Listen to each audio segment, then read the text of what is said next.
turn it over to you. Thanks, Dave. And I'll say thanks, everybody. These are kind of unscripted comments, so I'll just start off by thanking everybody for everything you're doing. I realize that E3SM is started off as a big adventure for all of us. This was quite a few years ago. And I would say most people on this call were with E3SM from the beginning. And we're anticipating that we're going to be marching forward with some new adventures over the next several years. I think everybody realizes the president's budget was released on Friday afternoon. In that, the kinds of things E3SM is up to is becoming a priority within the administration. So that's a fresh change, you could say, over the past years. I'm not going to say it wasn't in the past years, but let's say it's getting more visible attention now. But I want to caution everybody that this is the president's request. What really matters is the appropriations, which the House and Senate are working on with their marks. At least with the House mark, they've leaked out some of their priorities. The Senate, I haven't seen much on that yet, but at least the wish lists of the members of the House Appropriations Committee, they are quite excited about what E3SM has been doing, what the hopes are with E3SM. So all I can say is there are good signals all the way around. So that's good news. Other than that, I'm just going to, be a cheerleader on the side for everything you're doing, because E3SM is what I would say is one of the big babies within the division. It's something which we started quite a long time ago with Dave right at the beginning of it, and that was started off with different names like Enterprise and Acme, goes on to E3SM. We don't know what it's going to evolve into, but I guess many of you on this call are going to be preparing the proposed work plan for the next phase sometime starting that late this year into next year. And I'm really looking forward to see what kind of new innovations we can incorporate. I am encouraging that we can test out some ideas with machine learning in the next phase to see how it can advance some of those capabilities. But I'll just leave it at that. I think at this point, I'm just going to be rambling on. So I just want to say thank you to everybody, because this is an exciting project for all of us. And I'm looking forward to what happens today and in subsequent days of this meeting. So thanks. Back to you, Xujing. Okay, thank you, Gary. That's a very kind of positive second news you bring here. I'm sure the team is excited about it. Okay, so I guess it's my turn, Dave. So yeah, I just would like to provide some brief updates since last October when we had our E3SM PI meeting. I have slides here. Let me share just a couple of few slides. Okay then. So yeah, good morning everyone. Welcome to the NGS Scale Earth System Model E3SM All Hands meeting. As you see in the agenda, the goal of this meeting will mainly focus on the presentations of the E3SM team leaders to provide update to everyone on the overall project vision and goals, current status, and future plans to inform the team's preparation for the Phase 3 project.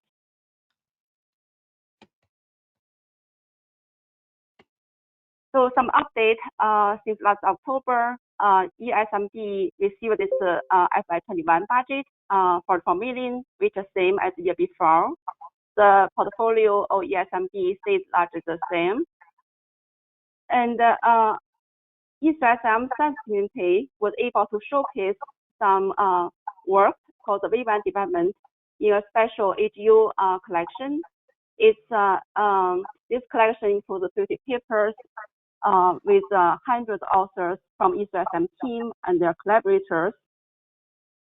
In last November, BR conducted internal review of the E3SM project and communicated the team on the some feedback and expectations. I'm very proud of E3SM and community's representation in recent major conferences and also research advancements during past few months, covering a wide range of topics from atmosphere processes to computational advances and cryosphere and land EDC, etc. If you haven't, I strongly recommend you download the E3SM PI meeting report. It was recently published, sent to the hardware from communication team from Leung Lab.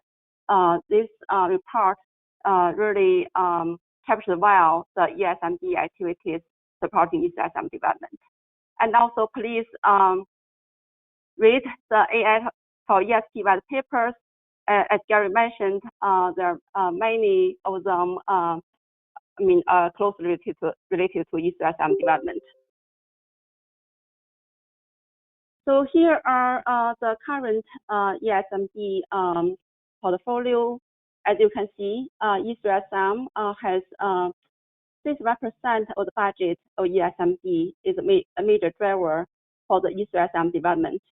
And other projects support E3SM development or contribute to E3SM development from different perspectives, such as the subcomponents or particular parameterization on kind of flexible time frames. We also have a couple of coastal projects addressing DR current priority in coastal areas.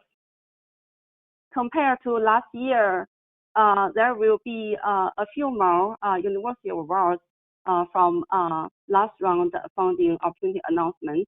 And also we have a new coastal project focused on the Great Lakes region. For these coastal projects, ESMD collaborates with other program areas such as RGMA and MSD. So an individual development from non-E3SM project will go through a code review process before it can be integrated into E3SM.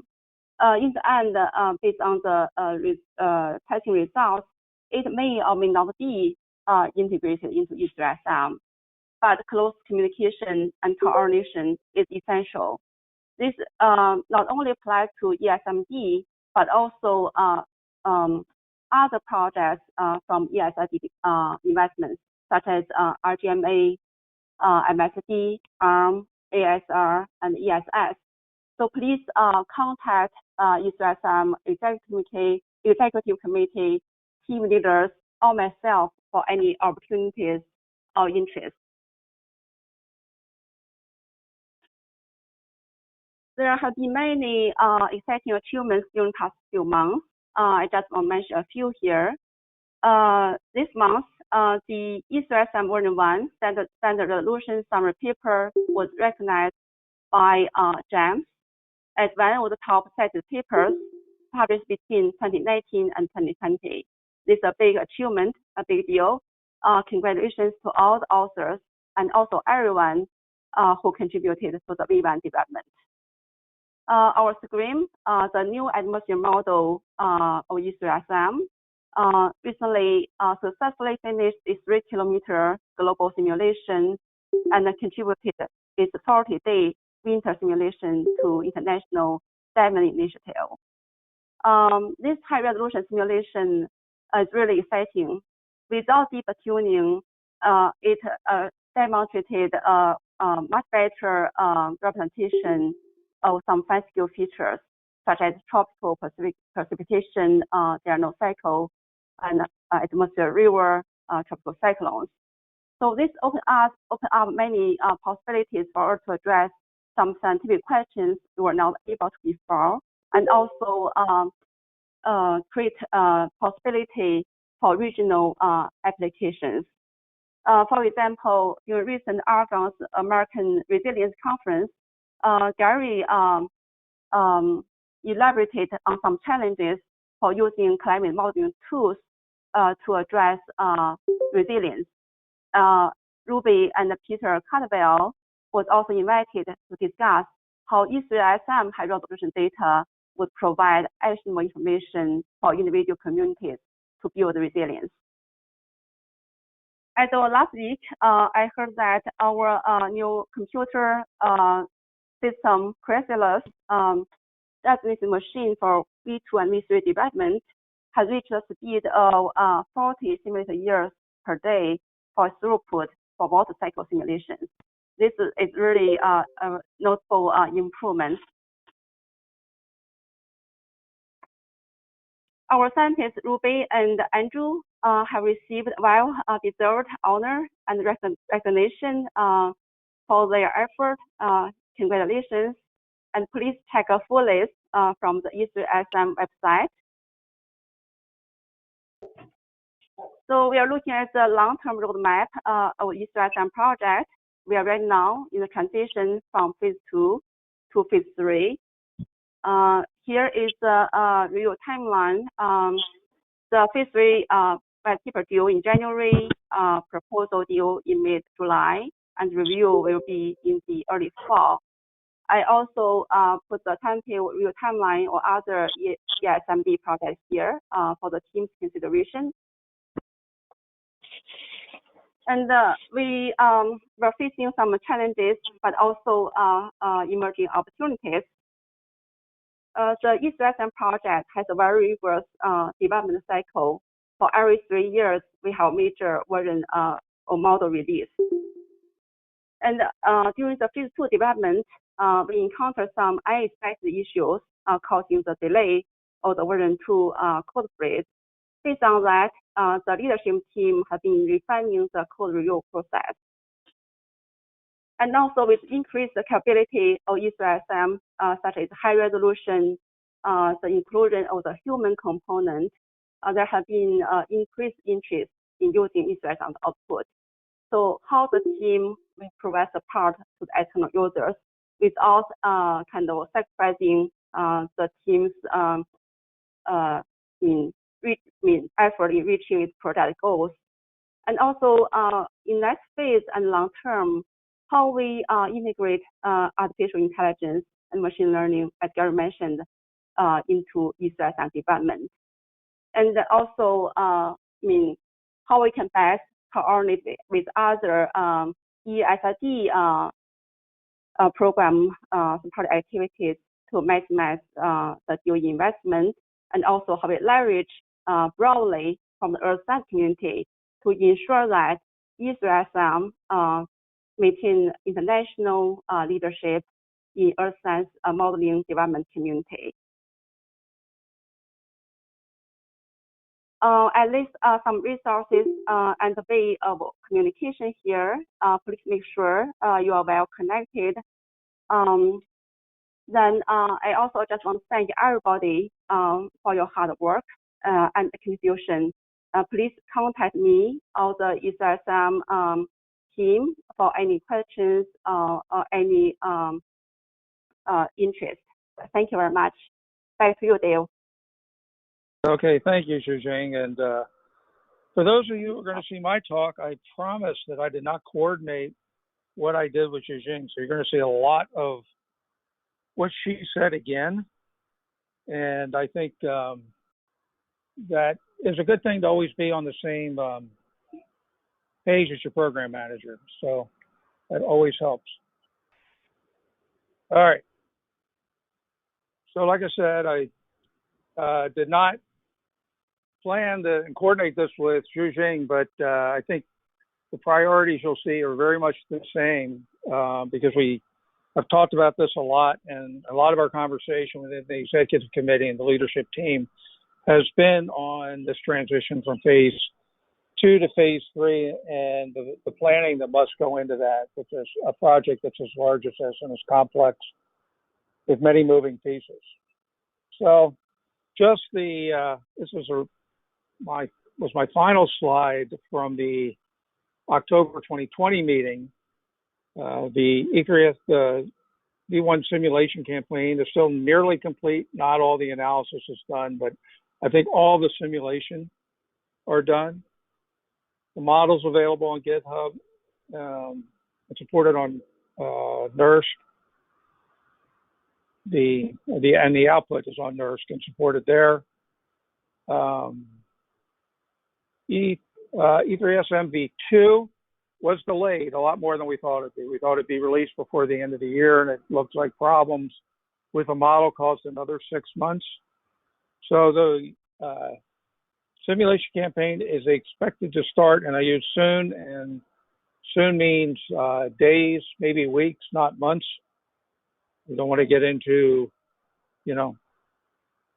a never-ending delay, but I think we're close. We have a candidate, and Chris or Luke will update on this, a candidate model that is being tested in its final version before we start the simulation campaign.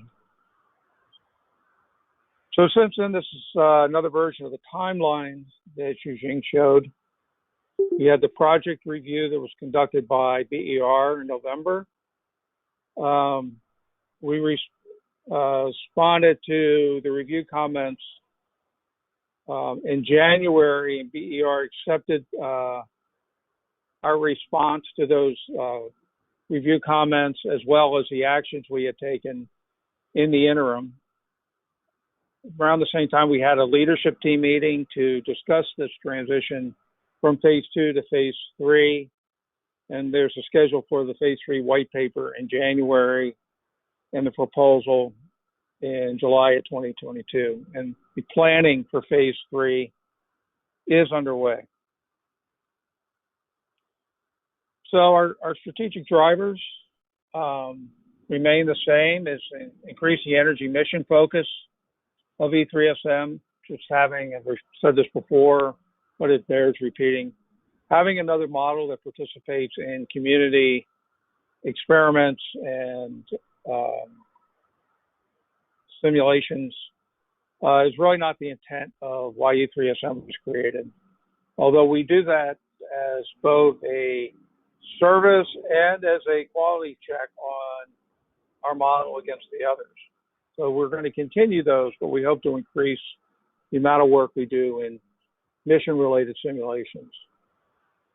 We want to achieve the exascale ambitions of the project that were first laid out in our 10-year plan, and we hope to meet those before the 10th year of the project, as we hope, and those seems to be on track for that. We want to enable further collaboration within the DOE community, and DOE and community go together in this space, because many people view community broadly as in CESM or all of either the U.S. Global Change Research Program community or even the World Climate Research Program community. So we talk about community only in the sense of DOE, and we need to create a single unified code base for each version of the model that we will release. So getting back to our slogan, a DOE model for DOE mission on DOE computers. So we're doing good. We created an Earth system model, and now we have to have a bigger focus on DOE energy questions and exascale computing, which in itself is still in its infancy. So we talked about phase 3. Here's our roadmap volume. This roadmap diagram, and this is where phase 3 sits on that. In terms of major simulations, we hope to finish campaign 2 and embark on campaign 3 with version 3 of the model. Our development focus will be on both V3 and V4, and our architectures will be exascale at the leadership computing facilities at Argonne, Oak Ridge, and NERSC. So the project direction is to commence parallel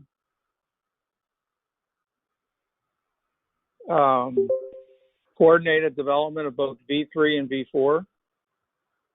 We have tentatively delayed the V3 release date until 12/31/23, which is 6 months later than the original plan. That splits the difference between the close to 12-month delay for V2 and the original date. we think we can meet that because a lot of the problems that were encountered in V2 will actually make the V3 model better. And the V4 release date is still 6/30/26. So that is the plan. That will be in the proposal.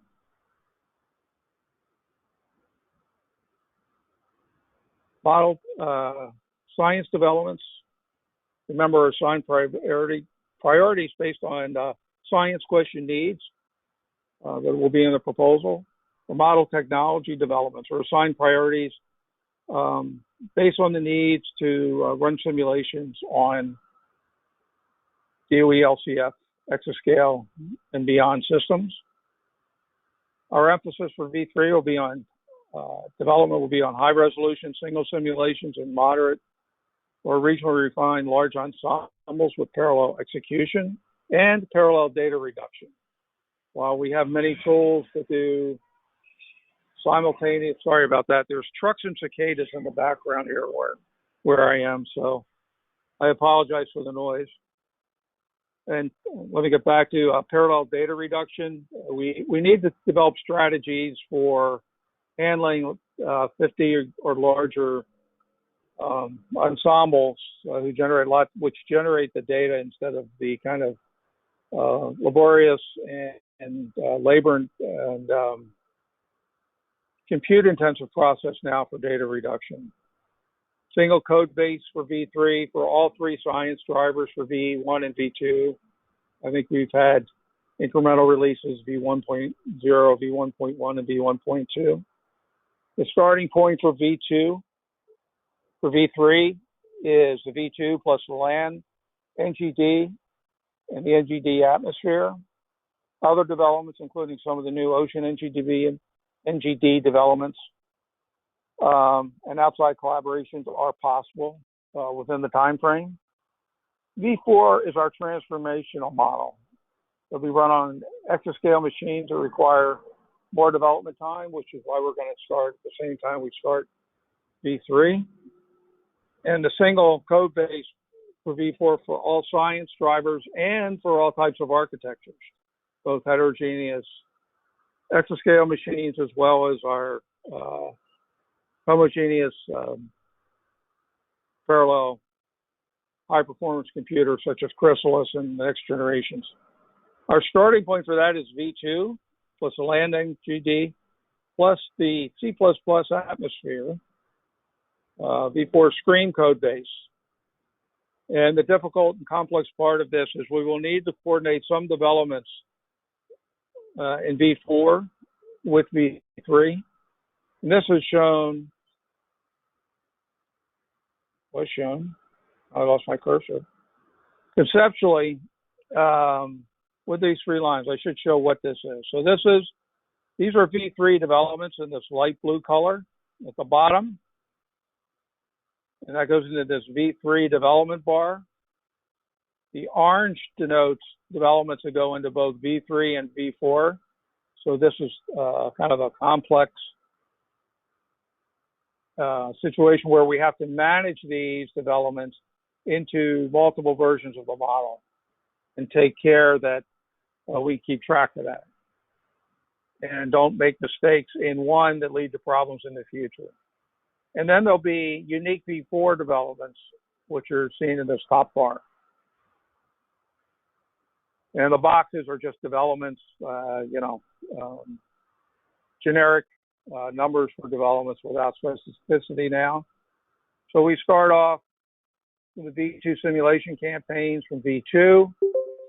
We feed into what will become V4 by throwing out EAM V2 and bringing in Scream. Meanwhile, we'll screen things like Diamond will have special simulations.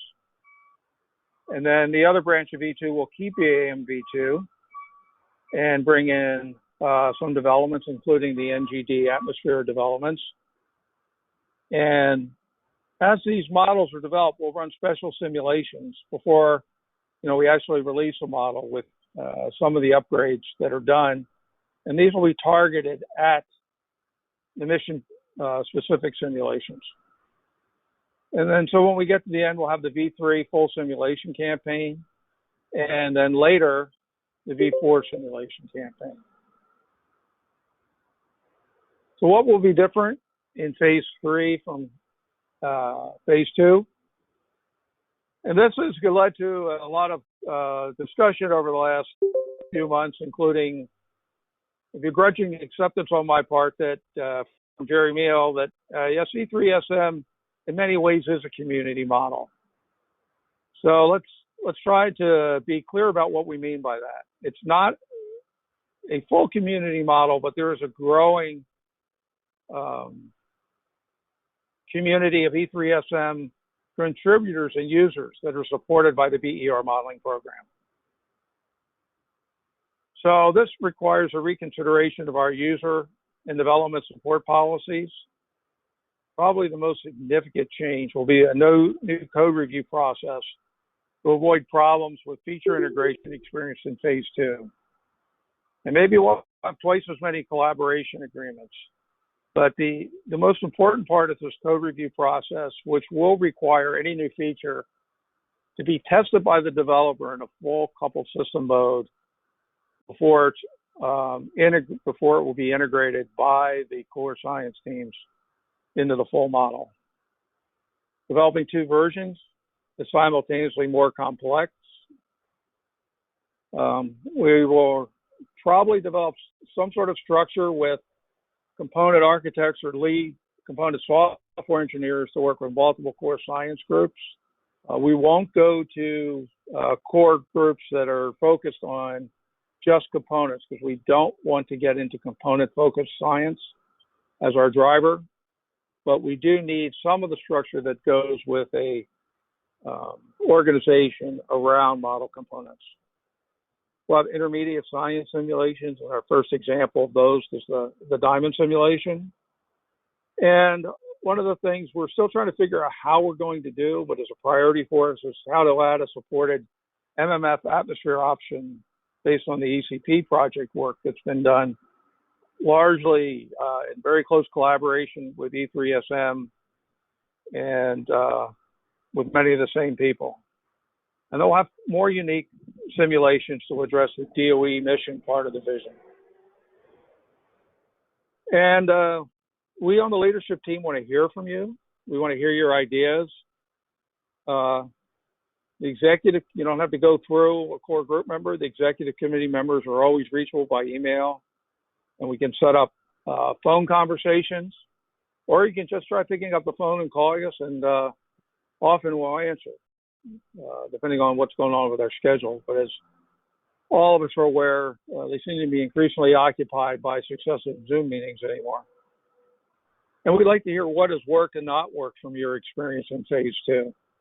And as Xujing pointed out, we really want to thank everybody for all the hard work that's put in to keep this project going and producing.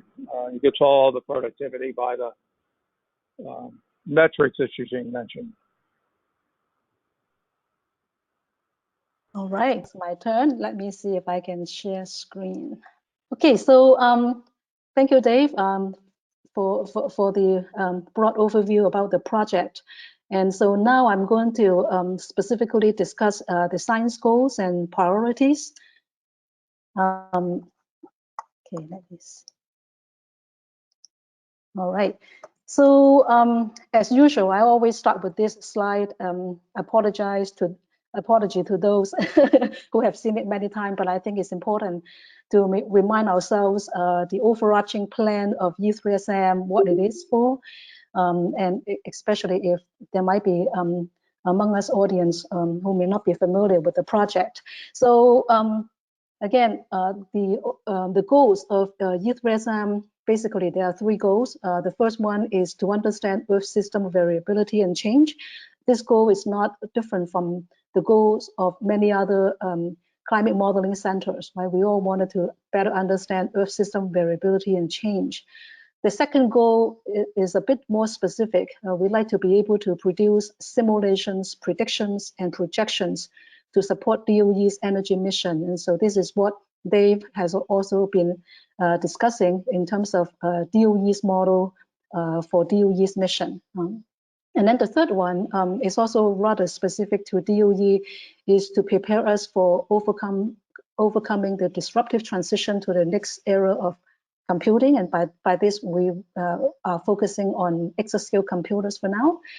So with these goals, we set up 3 science drivers: water cycle, biogeochemistry, and cryosphere. And the reason for these 3 science drivers is mainly because of the need to support DOE's energy mission, because we know that many factors affect the energy sector in the future under climate change and human development. So we like to be able to better predict changes in water availability, storms, floods, and droughts that affect energy infrastructure and energy use. We also like to be able to better understand the changes in the temperature, the heat extremes, and wildfires, and that belong to biogeochemistry. And of course, really important to be able to better predict sea level rise and coastal inundation. And these are some of the activities that are under the cryosphere. So with these science drivers, we developed 3 strategies to help us achieve our goals. The first is to push the high resolution frontier. And then the second one is to represent natural and man-made systems across scales. And then we also need to quantify uncertainty using ensemble modeling. So with these 3 strategies, we have been implementing them. For example, in order to achieve high resolution, we have an approach using regional refinement with the unstructured grids that allow us to zoom into specific regions where we can go to high resolution. We now also have global cloud resolving modeling capability. And then we are developing a coupled human Earth system model where the E3SM model is being coupled to the GCAM model that represents social economics and energy technology, etc. And then coastal modeling is also a very important area, and this is particularly related to high resolution modeling because coastal systems are very much affected by interactions among the atmosphere, land, river, and ocean at pretty high spatial resolution. And then large ensemble modeling is to address this quantification of uncertainty. And within our implementation, we also like to be able to take advantage of machine learning and AI. So our paradigm has been to define science questions that drive model development, and then we perform simulation and analysis, which then inform us for the next set of science questions and the next set of model development. So this is the overall plan. With that, I'm also, this is also a slide that I've shown many times before, talking about the implementation through the project phases. So currently we are in the V2 development, and the V1 and V2 simulation campaign, V1 simulation campaign have already almost been completed. And a lot of analysis are still being done with the V1 simulations, but then we would be starting the V2 simulations pretty soon. So these are the activities under the water cycle, biogeochemistry, and cryosphere groups. And then we also have the infrastructure and performance on the code and data management and automated testing, timing profile, etc. And then we have next generation development projects focusing on the development towards V3 and V4. So you will hear from all of these groups, perhaps except for the 2 smaller NGD projects on the dynamic ice sheet and the large ensemble modeling in this all hands meeting in the next few days and the next week. With that, I like to get back to this actionable science that we always talk about to remind ourselves, what do we mean by actionable science? So by actionable science, I think we have 3 points that we really want to highlight. The first is that we need to enable societally relevant science questions to be addressed, particularly since we are talking about supporting DOE's energy mission, enabling questions to be addressed that are related to the energy sector is important. And for that, we need capabilities, for example, to help us evaluate different decarbonization strategies. That would be one example of societally relevant question that we hope our model will be able to help address.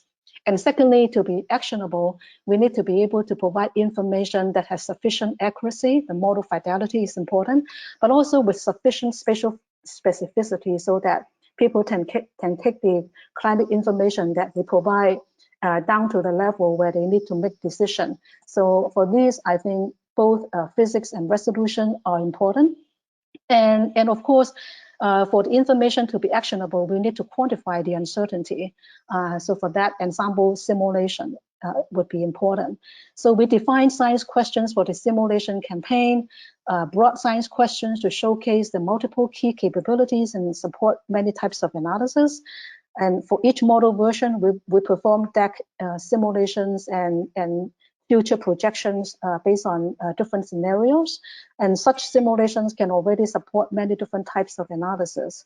But going beyond DAC simulations, I think it's really important for us to remind ourselves that we more and more so when our model has new capabilities and more capabilities, we need to be able to advance actionable science goal and design science questions and simulations to better understand these societally relevant science questions, but also, of course, it's important to understand our model biases and behavior. So in that regard, science questions and model capabilities are push and pull. I think we always need to be mindful of this.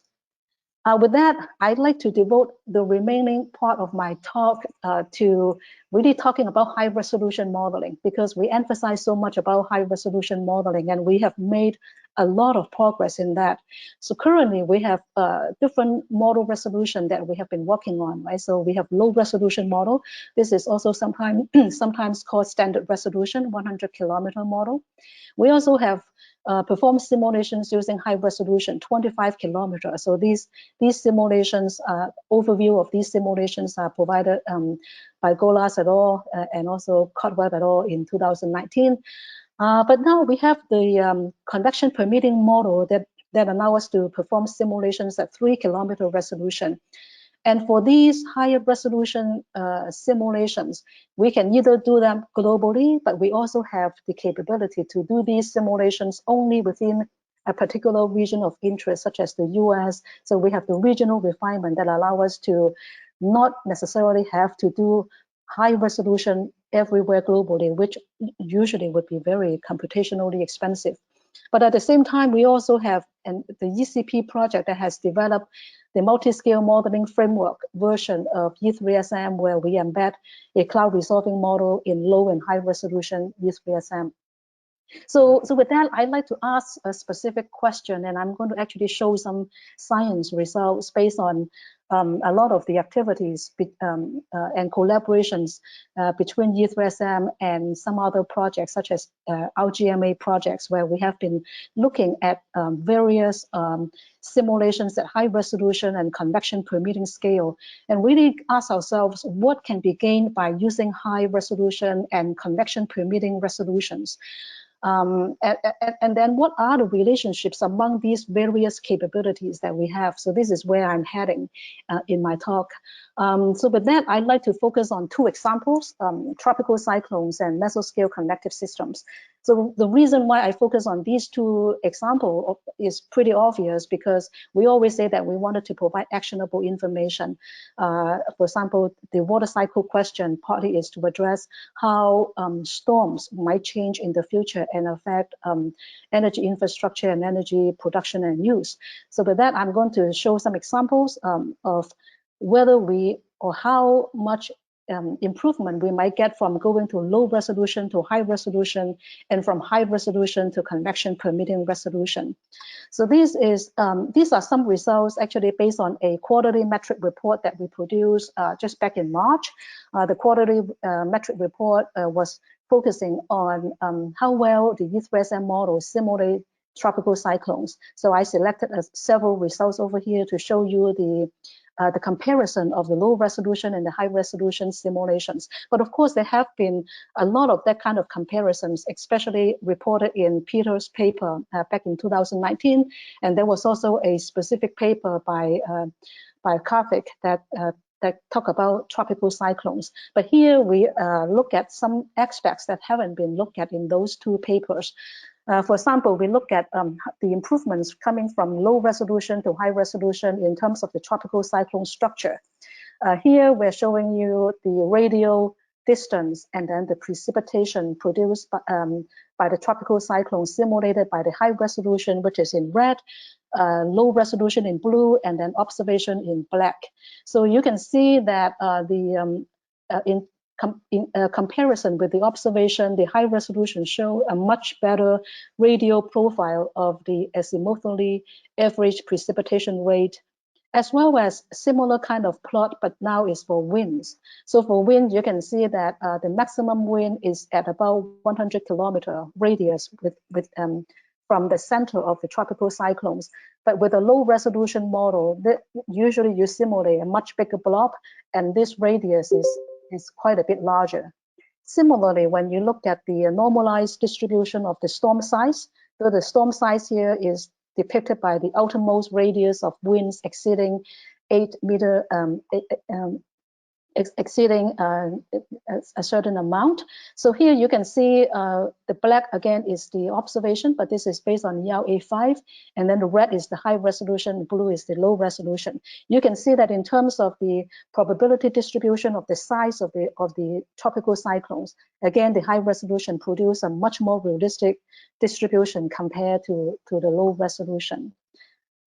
Similarly, we can also look at the improvement coming from the contribution of tropical cyclones to the annual, the 5-day maximum amount of precipitation accumulated over the year. So the top panel is based on observation. So you see that a lot of the coastal area, the maximum 5-day precipitation annually has a big contribution coming from tropical cyclones, which of course is obvious because tropical cyclones, when they make landfall, they do produce really heavy precipitation.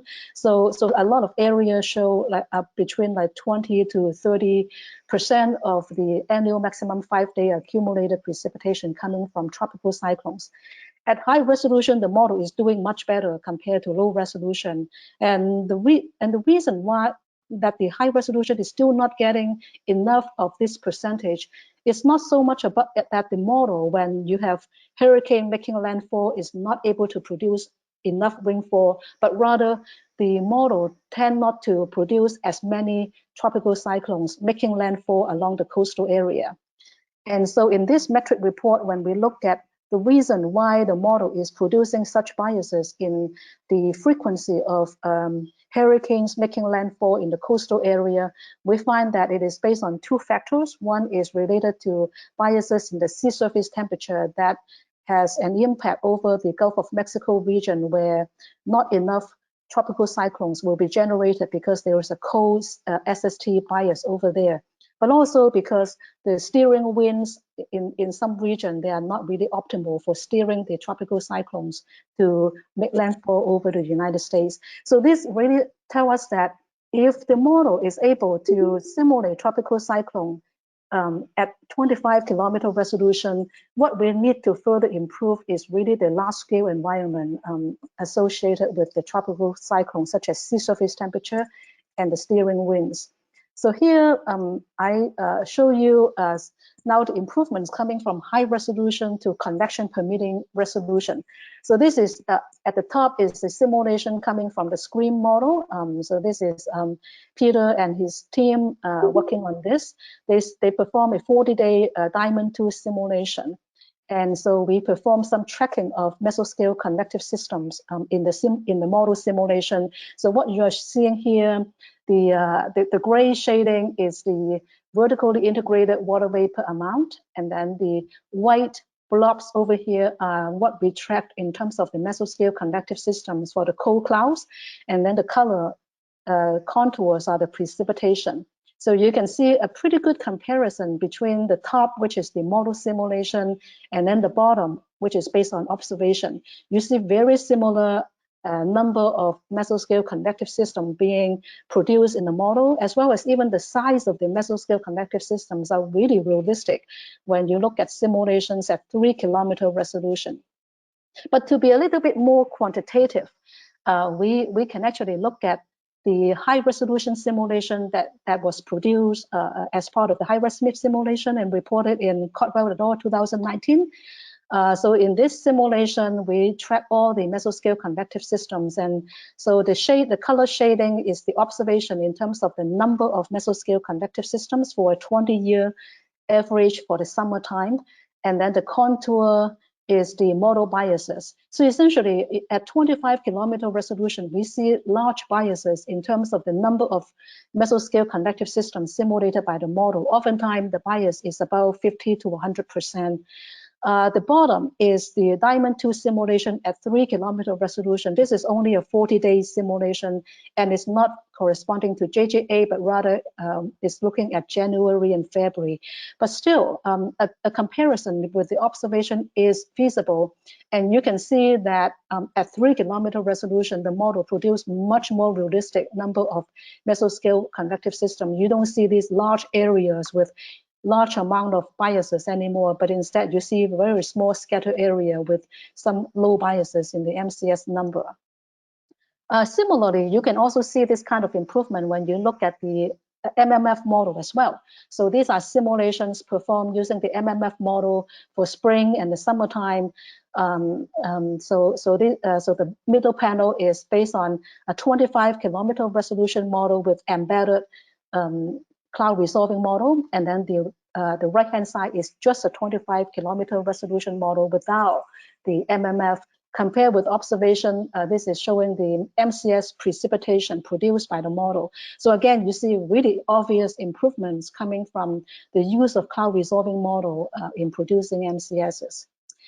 So now the question is really, is 25-kilometer inherently too coarse to simulate MCSs? I think this is an important question, right? So is it possible to reduce the MCS bias at high resolution? So here we did some analysis. But one important point to note, for example, when we composite all the precipitation associated with MCS together for springtime and summertime, you see that actually mesoscale convective systems are really, really big. They are typically of the size of like about 500 kilometers. In diameter. So that kind of size of the storm, they are known as the biggest type of thunderstorm. The model should be able to resolve even at 25-kilometer resolution. But why is the model not able to do that? Right. So when we look at not only our own model, which is the E3SM high resolution simulation, we look at 3 other simulations in the high-res MIP archive, from the HeadGem model, the IPSL model, and also the NICAM model. We find that indeed not all the models have the same kind of biases. So E3SM is kind of in the middle of the pack. We have large biases, but not as large, perhaps in this case, as the NICAM model, but it's certainly larger than 2 other models like HeadGem and also IPSL, suggesting that potentially at this resolution, if we improve the physics and the model calibration, we might be able to do a better job. And this is indeed the case when this is another quarterly metric report that was produced back in September. This is an effort led by Xujing, involving many others, trying to test out new development under the NGD project to see whether they actually allow us to better simulate MCSs. So here what we are comparing is the mesoscale convective systems precipitation over the tropical area. The top panel is based on observation, and then the middle panel is the standard model, which is the Geernaert scheme at 25-kilometer grid spacing. And then the bottom panel is the Geernaert scheme, but adding new developments, which are listed over here, but I don't have time to really explain what these new developments are, but they are being done as part of the NGD project that Xujing has been leading. So we see that with the new development, the model is improved, although still not quite producing as much MCS precipitation as in the observation. Another set of activities related to the NGD project, which is also reported in this quarterly report, is the use of the P3 microphysics scheme, which also show its pretty obvious improvement in simulating mesoscale convective system precipitation over the United States. So this really suggests that potentially at 25-kilometer resolution, we might be able to do a good job in simulating tropical cyclones and simulating mesoscale convective systems. So now I'd like to really discuss what are the paths forward. Now we have so many different, we have models that can be applied at multiple different resolution, right? So we have low resolution at 100 kilometer, high resolution at 25. We can do regional refinement at 25 kilometer. We have convection permitting simulation model, now called the SCREAM model. And then we also have MMF, which can be applied at 25 or 100 kilometer resolution. I would argue that actionable science for water cycle, biogeochemistry, cryosphere systems, they perhaps can be addressed at really using this kind of RM type of approach, because I do believe that at 25 kilometer resolution, with improvement in the physics and with better model calibration, we might be able to do a good job providing information at 25 kilometer resolution, which I would argue is quite sufficient for actionable science. So with that, this kind of model can be used to perform novel experiments. We can use it to do scenario development. We can use it to perform large ensemble simulations.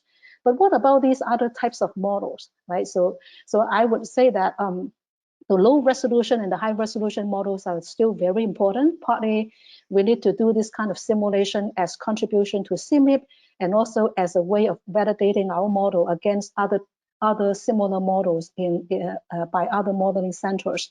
But more importantly, these models are really useful for informing model tuning for the regional refined model. For example, one might think that the regional refined model at 25 kilometer, if the refined region is placed only over North America, let's say, and the majority of the area outside the refined region is at 100 kilometer resolution, perhaps the climate sensitivity of the RM model might be more closer to the low resolution model. So really understanding the climate sensitivity at 100 kilometer resolution and how that inform the model tuning of the regional refined model is very important. At the same time, how do we really select the domain? How big a domain we need for the regional refinement? The selection, the domain choices can also very much be informed by both the low resolution and the high resolution simulation. At the same time, these really, really high resolution convection permitting models are very important as well. And I think that at least one use of these models would be to inform parameterization development. For example, they can provide enough information for machine learning type of approaches that we can use to further develop or improve parameterizations of clouds and convection as an example.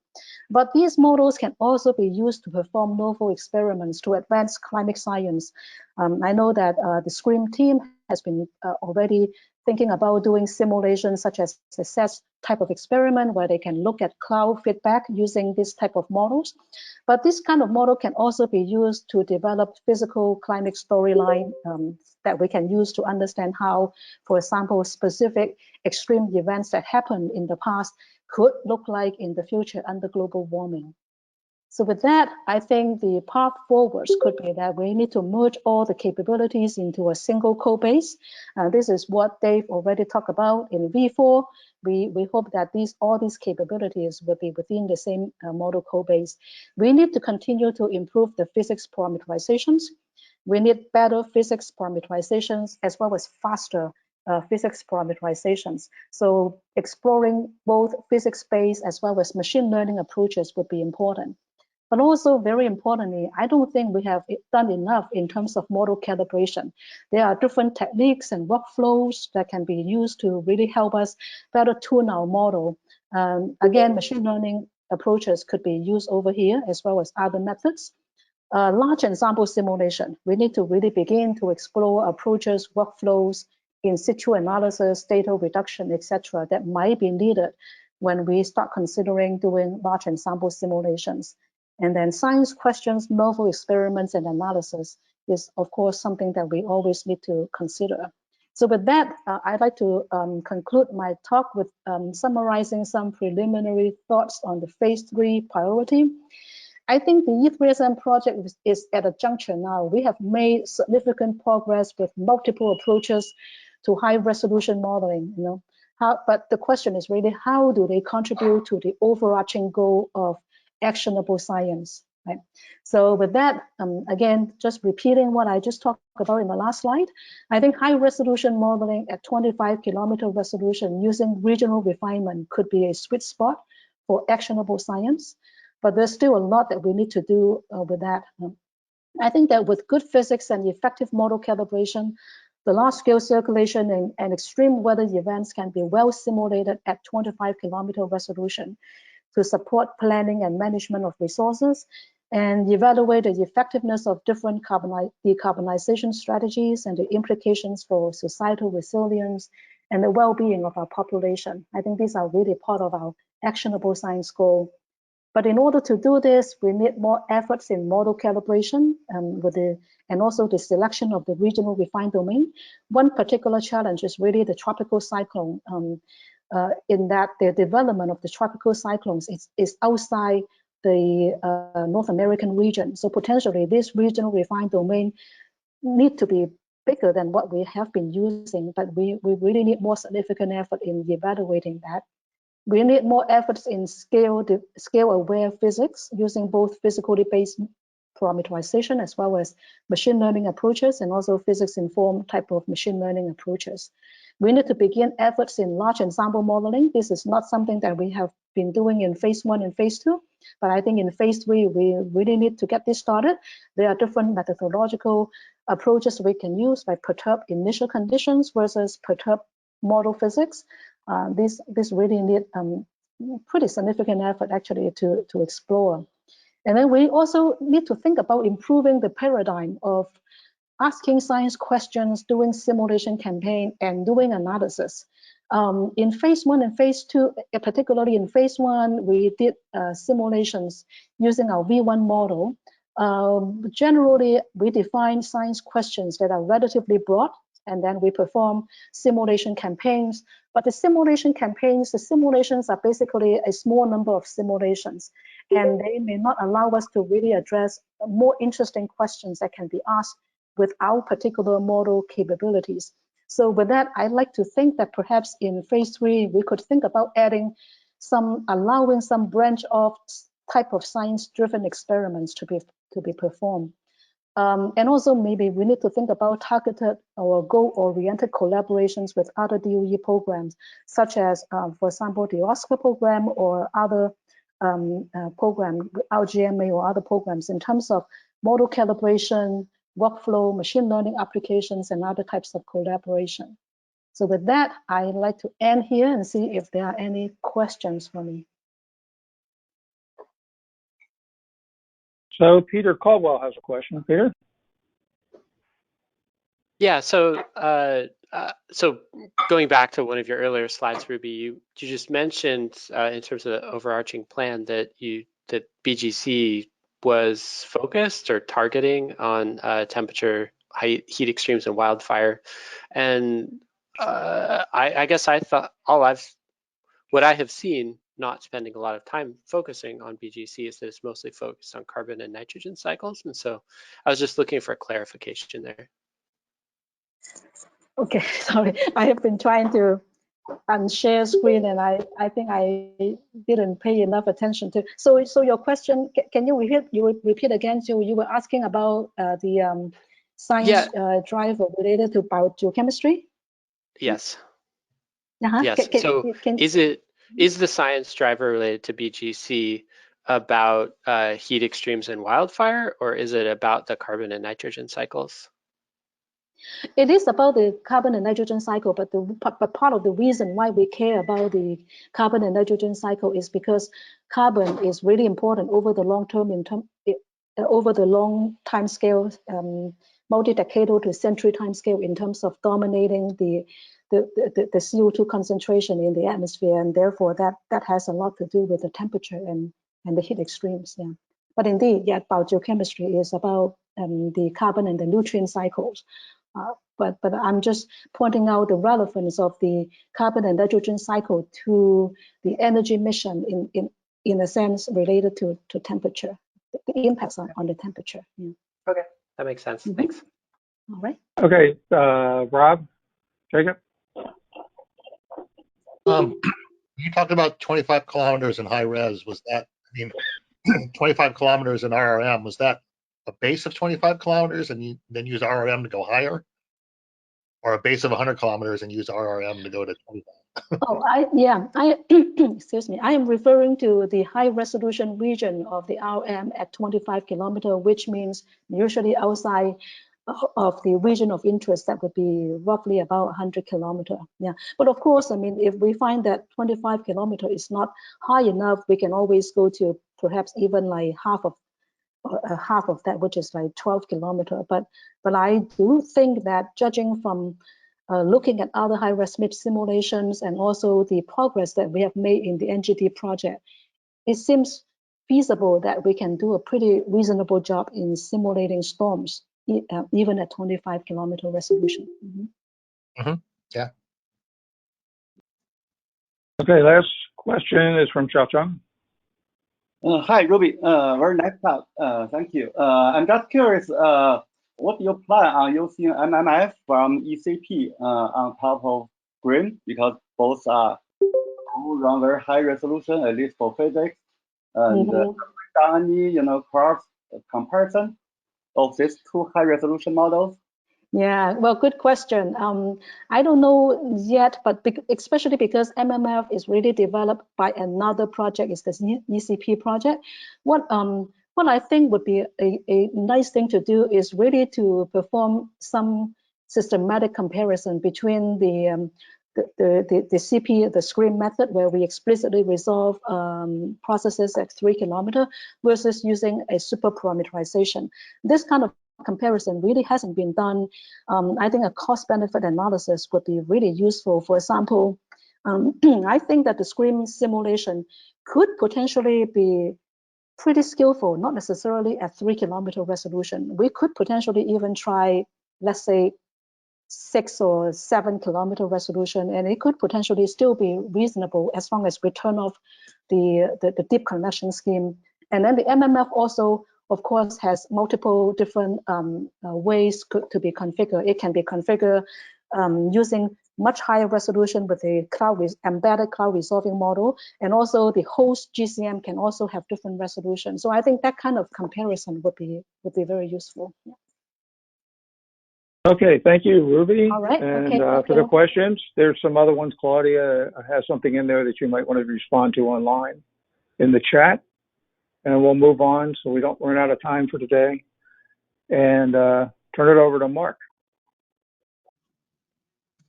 Okay, so I'm going to talk about our exascale strategy.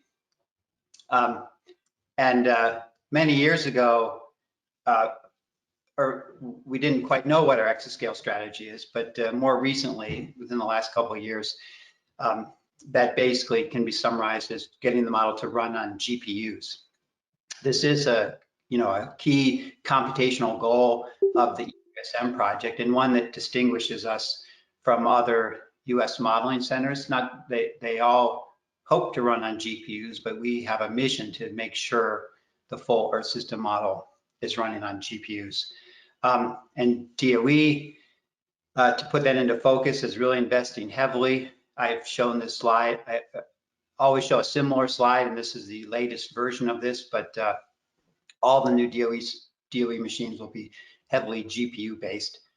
2021, so later, even this month, I think NERSC, Perlmutter, the 6,000 GPUs go on. Actually, they went online last week and will be available to us this month for early access. So 6,000 GPUs. And then I also put the power so that we can compare these machines, especially compared to the CPU machines. And the NERSC is considered an 8 megawatt machine. NERSC will also have 3,000 CPU nodes next year, 2022. And then Frontier coming online, at least in early access in 2022, that will be 30 megawatts of AMD GPUs. Almost all the cycles in there, all the compute cycles come through the GPUs. And then in 2023, and this has been delayed, but I think 2023 is the current plan, the system at Argonne Aurora, and that's estimated to be 40 megawatts, and that's all Intel GPU based.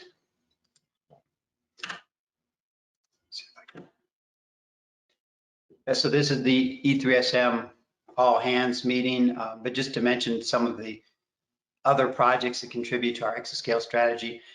The E3SM SFA is the biggest. We're about 70 FTEs, at least the last time I got this number. And our computational work is often augmented by SIDAC projects and the ECP project. And SIDAC, roughly speaking, is about 10 FTEs spread over multiple projects. I think of SIDAC as where a lot of the kind of high-risk algorithms work is going on, and algorithms remains one of the most impactful ways to improve the E3SM model, both in terms of performance and quality of solution. And then then there's this ECP project, and it's provides another 10 FTEs supporting E3SM.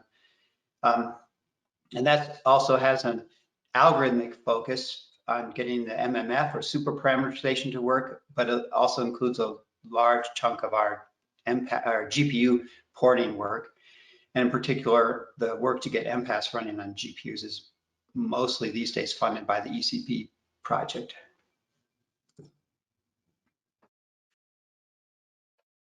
So here's a timeline from the point of view of what we will be running on GPUs and when. E3SM phase 2, the phase 2 project lasting through 2022 includes running all the V2s. Actually, that might not be true, but certainly the water cycle V2 simulation campaign. And I've put the simulation campaigns that will run on CPU systems in black. So let me start with those. All major V2 simulation campaigns will still be running on CPU systems with the Fortran code base. That also includes V3 run during phase 3 of the project. All the major V3 simulation campaigns will still be running on CPU systems. And it's not till phase 4 where our fully coupled flagship simulation campaigns are running well on both CPU and GPU systems. But going back to phase 2, what runs on GPU machines now, we have 2 good use cases for GPUs. One is the MMF, super parameterized model, that's actually been running on Summit for a couple of years now, makes good use of the GPU. Running prescribed SST atmosphere simulations, we're still in a development mode there. And then Scream should be fully GPU, or at least the first version in later this year, late 2021. Also prescribed SST atmosphere simulations. I put in parentheses here prescribed aerosol because that's the key issue preventing V3 from using the Scream atmosphere sooner. We spent a lot of time debating this, but the V3 simulation campaign really requires prognostic aerosols, which ties it to the Fortran code base for now. So in phase 3, we expect the MPAS components to be GPU ready, and the ELM, and this maybe could be considered a phase 2 or phase 3, but the GPU port of the ELM for high-res North America simulations.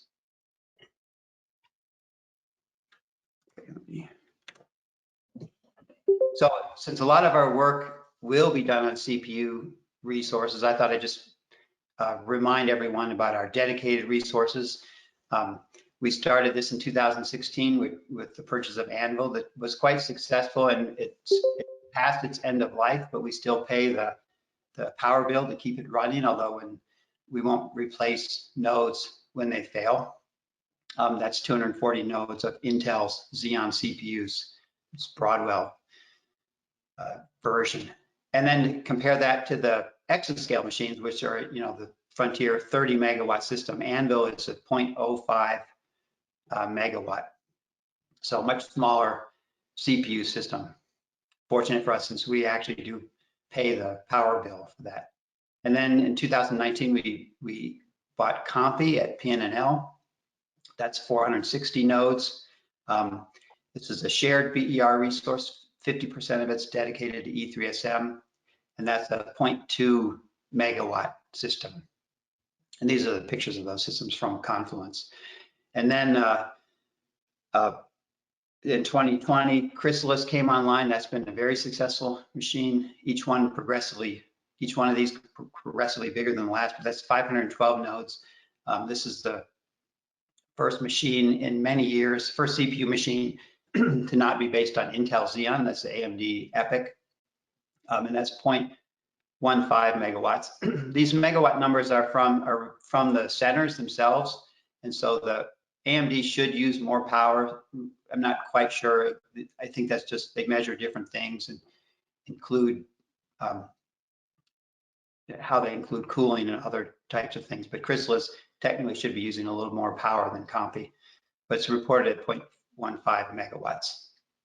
And very good performance results on Chrysalis. The V2 model at traditional resolution running at over 40 simulated years per day, which is a fantastic result. And our V1 high res, which we were trying to run at Argonne, we've moved that to finish it on Chrysalis, running at 1 simulated year per day on only a quarter of the machine. So a great resource. Okay, there's lots of performance and algorithmic highlights from the, and we will see those, I believe, from the performance group and the NGDs, the Scream NGD, the algorithms NGD, the land NGD. So I resisted the temptation to show some of those results in my talk, but I wanted to show this one highlight of scaling the non-hydrostatic dynamical core, the C++ version, to be used in Scream to all of Summit.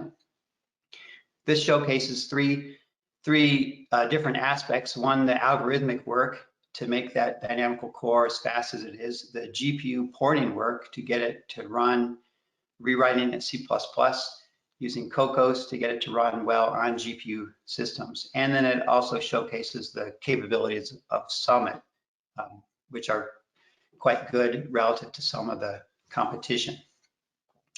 So this is the full Scream model isn't quite ready to run on GPUs, but the dynamical core has been done, and these are results from the supercomputing paper shown here at the bottom.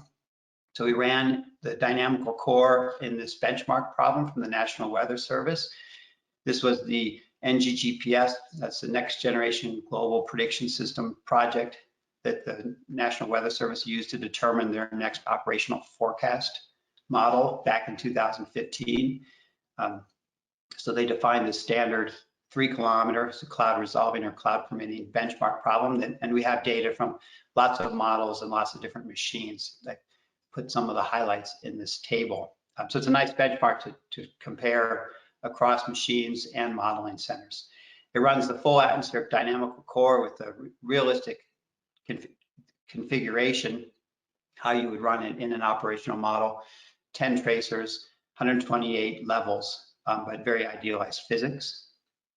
And the first result in their original benchmark from 2015, one of the fastest models was the FE3 model, and that's the model NOAA eventually chose for the operational forecast. I believe that is now operational, and our weather forecasts do come, at least the global part, do come from that model.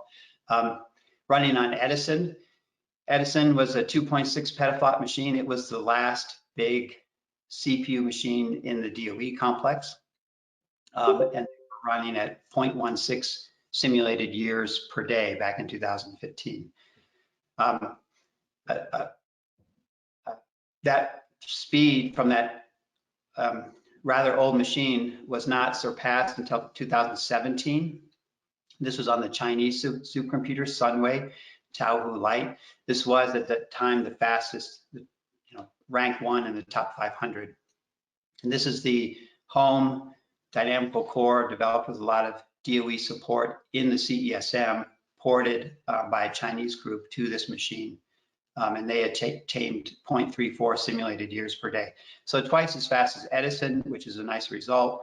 But unexpectedly, or actually expectedly, based on how these machines work, you see that the Sunway machine is a 125 petaflop machine in this LINPEC benchmark, significantly faster than Edison, yet only twice as fast in these realistic problems. So in line with what we'd expect from other like HPCG benchmark performance, LINPEC performance far outstrips real application performance. And then our rewrite of this in C++, denoted home++, and then also upgraded to non-hydrostatic dynamics, which slows down the model a little bit, and then upgraded to semi-Lagrangian transport, which speeds up the model quite a bit. Running on the Summit 200 petaflop system obtained a, I'll go ahead and say, record-setting, at least as far as we know, 1.38 simulated years per day. All right. I'm going to spend the last couple slides on this path to V4. This repeats a lot of the points Dave made, just with now it's the focus on GPU readiness within that timeline. So a little bit repetitive, but I think that's probably good just to see the same information presented in a slightly different way. So in V4, that's when we want we want a single code base, and we want the entire model running on GPU systems. Starting with the land model, even in the V4, at least for a couple simulations, we don't consider this a performance bottleneck. So from the point of view of exascale readiness, we're happy to continue to evolve the existing Fortran code base and don't have to make too many changes to support GPUs, although there is some nice results in the land NGD using OpenACC to run the existing restructured Fortran code on GPUs for ultra high resolution land simulations. MPAS, ocean, and ice. Current approach is to refactor MPAS, but keep the Fortran code as much as possible. This is being done on the CP project, relying on OpenACC acceleration on Summit, transitioning to OpenMP for Frontier Aurora. Though there's a new phase 3 ocean NGD, which will consider rewriting subcomponents of this in C++.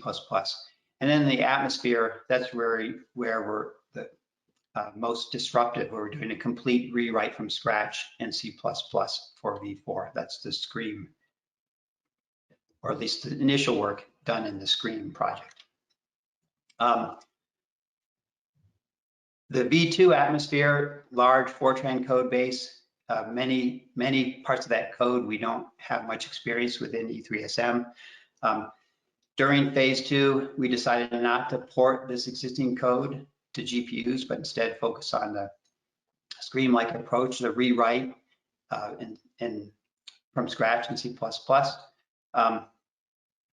And so we kind of had this big gap, which is how we get from V2 to V4. And Dave had a nice slide showing that timeline. I'm going to repeat that information, and this is my last slide.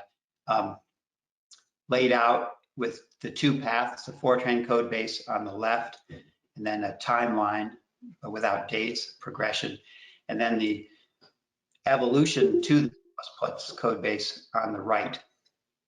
So our Fortran code base, the V2 atmosphere, basically done now, and then transitioning to the V3 atmosphere, which is still the Fortran code running on CPUs, and much of the V2 physics plus new NGD, plus the new being developed by the NGD. And then in parallel with that, we have the Scream development starting with V0 that's working with the Fortran code in the running on CPUs with the Fortran code in the E3SM repository. Transitioning to Scream V1 later this year. That's 100% C++ code, rewritten driver, dynamical core, P3 shock physics, but running with prescribed aerosol, which is why we won't be able to use that model for many of the V3 simulations. And then in V4, the evolution of Scream V1, we bring in aerosols to support the BGC and other climate simulation campaigns from the Eagles project. The V3 physics developed in the V3 physics used in the V3 simulation will have to be ported into C++ to run on GPUs at that time. And then we will also before consider the super parameterized model, which is already running well on GPUs. And I think that is my last slide, so I will stop here. Thanks. Okay, thank you, Mark. I don't see any questions, so we'll move right on to Renata for the last presentation of the day on what's going on with all the real work getting done. Okay, so this is the last talk of the day. I will try to be fast with it.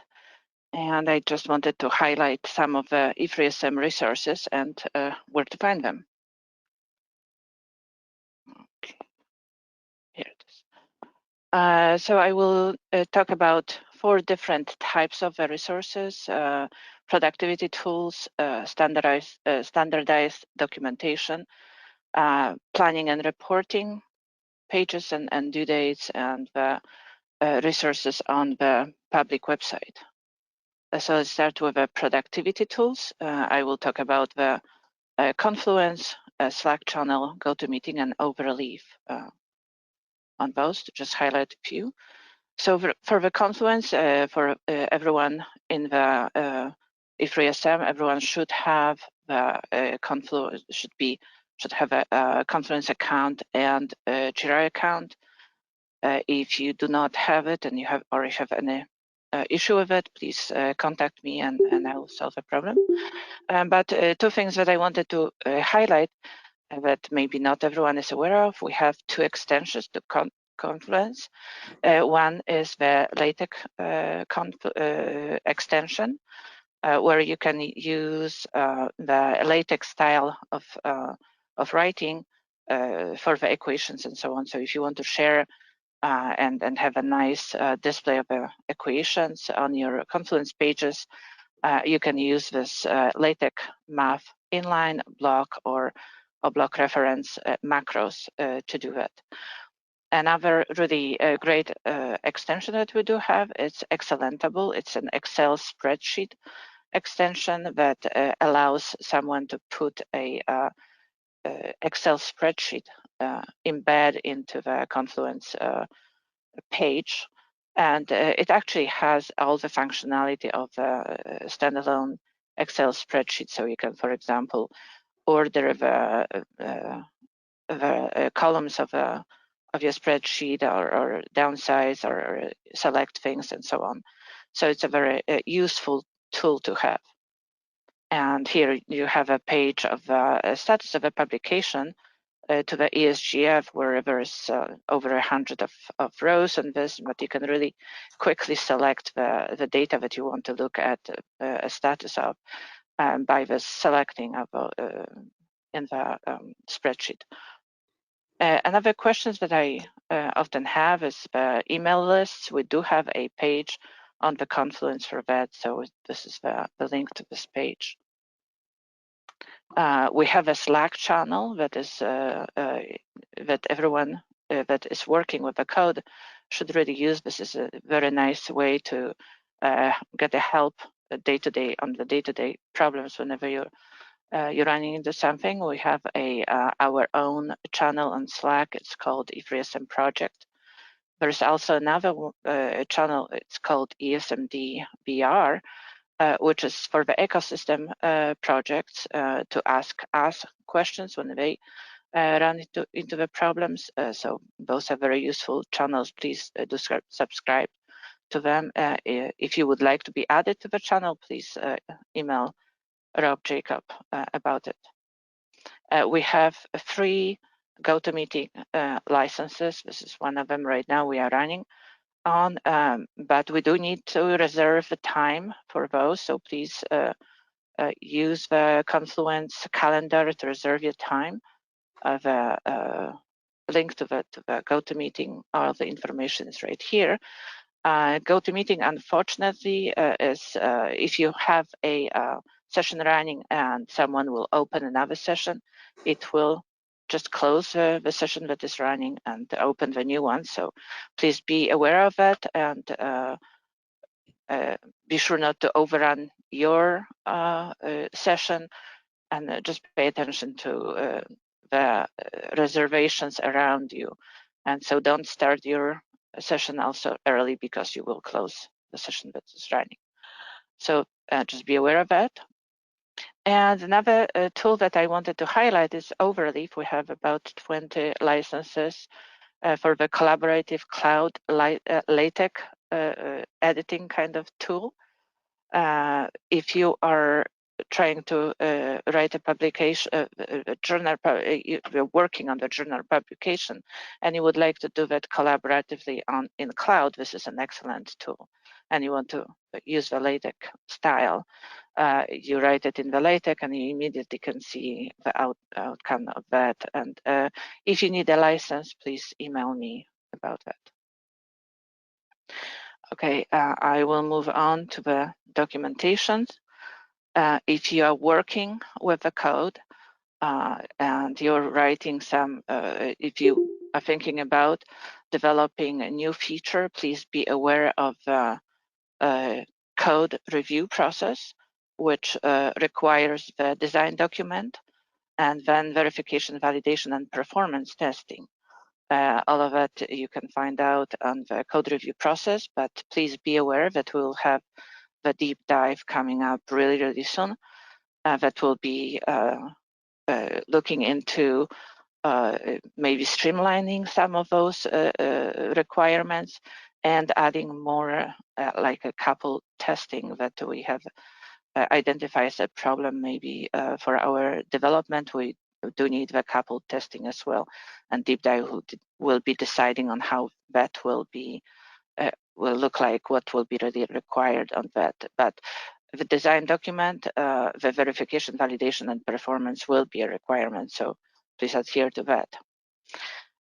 We have a really awesome page running E3SM step-by-step guide that was just recently developed with a standard on how we should be running the model, and this will be a requirement for our V2 target simulations. So before you will be, if you are one of the people that will be running those V2 simulations, please be aware and check this page that will help you configure run with the standard, with the standards in mind that we want across the whole project, with the naming conventions that we want to use, the short-term archiving, post-processing, how to document those simulations, and then how to then long-term archive the data. A really good example of those, this really good documentation is this view and deck simulations pages that you can check right here. If you need computational resources, we have pages that you can that jumpstarts you and let you know what to do and where to find it. All the machines and their point of contacts are specified on this page. So if you need an account, please contact the point of contact for the machine. And for the Angel, Chrysalis, and Compi, those are the pages under this machine-specific help.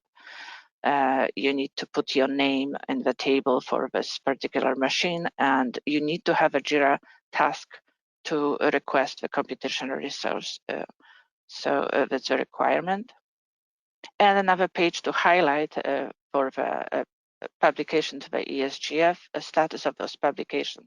That's the page that I was also showing before, but this is the link to this page. Okay, project planning and reporting.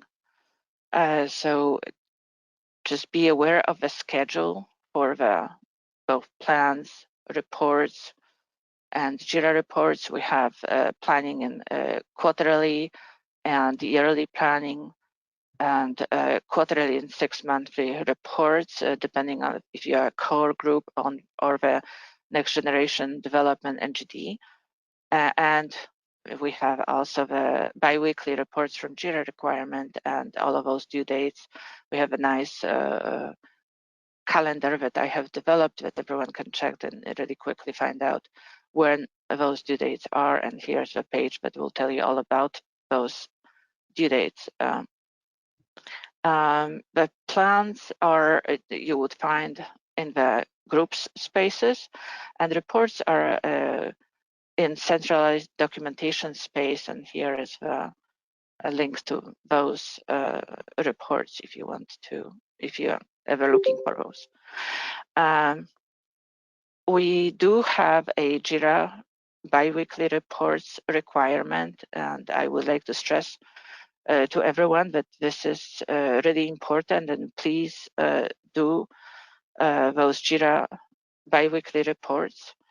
I wanted to say that the exec is aware of people who are not who aren't reporting, and that might impact your phase 3 participation. So it is important for you also to do those reporting. So please pay attention to that. Those are the Confluence pages here that you can really quickly find your name and find the tasks or epics that belong to you. You can just jump really quickly to the Jira page, and we require very little of reporting, just 1 or 2 sentences on bi-weekly basis on what happened to this task or epic, what has happened. And it really helps the leadership team to be aware of the developments. And for the timeline for the phase 3 and version 3, you can check this page, and here it is. And we have here several times today on what the schedule is for that, but you can always find it on Confluence as well. Okay, and now I will move to the public website, E3SM.org.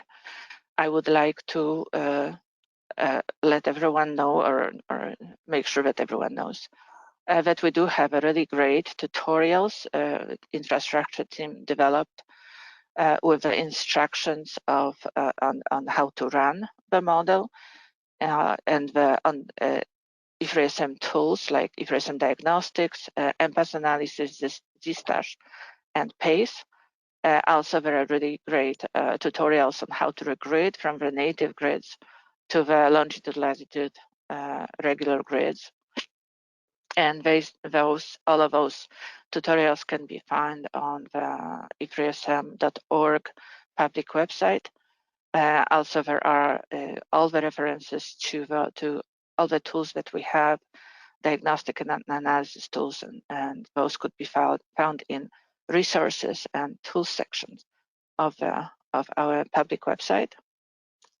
Also, we have all hands presentations and bi-weekly webinars from BGC that if the authors agree with that, we're recording them, and then if the authors agree, we do publish them to the E3SM YouTube channel. Here's the link to that. And those presentations span different developments like science highlights, code development, performance tools, algorithm highlights, some software tools, or invited talks from the ecosystem. So those are valuable tools that you can use. The E3SM public website is a one-stop shop really for a lot of information related to the project. You can find out quick how to run the model, but this is really centered on the external people. If you are internal to the project, please use this guide that I have highlighted before, step by step guide of how to run the model. Everything about data that is being published to ESGF, the best way to find out what and where is this link right here in data section of the web page. Same for the science campaigns for V1, V2, and even V3. We will be revising them with a proposal that we'll be writing, but you have this information there. There are also publicity pages that I would like everyone to remember to check and also follow.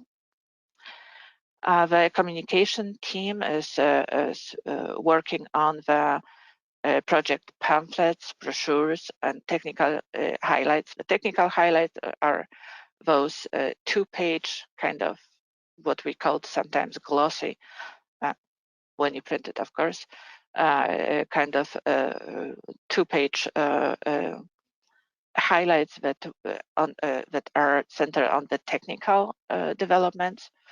The E3SM is also developing the quarterly newsletter that you should have received very recently, a few days ago.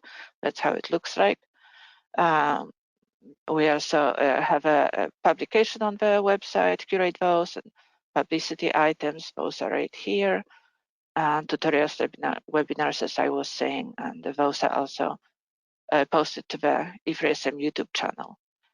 With that, I would like to ask everyone that if you have a publicity item, or you have just published some new journal publication, or you would like to highlight some research or technical development, or you have a video or webinar, or you would like to propose a story for the newsletter, or to write a page or with your highlight on the E3SM.org, please send an email to the E3SM communication team, and we will be really happy to highlight your research or the item that you would like to include.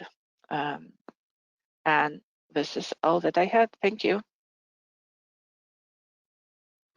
Okay, thank you, Renata. That was very helpful and well organized. I think a lot of what's in there, this talk is online at the meeting site and under the agenda. I think this is a good reference for everyone in the project of where to go when you need something. I mean, I think in itself, it's a good document, and what do they call it? Quick guide or something that in the old days for people to have and where to go that should help folks get to what they need quickly and efficiently without a lot of emails and phone calls to somebody who they think they know. We hope to have everybody back on Thursday, and if possible, join the Perlmutter webinar tomorrow.